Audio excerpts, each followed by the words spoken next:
আর আমরা যে অত সকালে বেরিয়েছিলাম, তারপর অনেকগুলো জায়গায় ঘুরে আর তারপর ওখানেই বাপিকে আর কি ভর্তি করা হলো।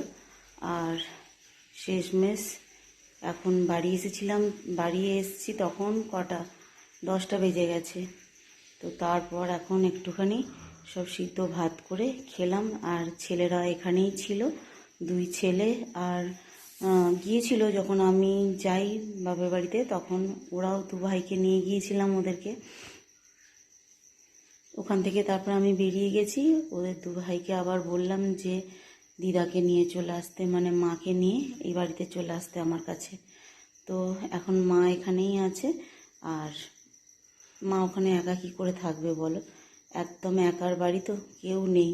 কেউ যদি থাকতো একটু ভরসা পাওয়া যেত, কিন্তু কেউ নেই বলেই আরও বেশি অসুবিধা। তো মাকে এখন আপাতত এখানে নিয়ে এসেছি। আর কিছুতেই খেতে চাইছিল না, খুব টেনশন করছে, কান্নাকাটি করছে। তো কোনো রকমে বুঝিয়ে বাজিয়ে একটুখানি খাইয়েছি রাত্রিটুকু। তো এখন এই অবস্থা।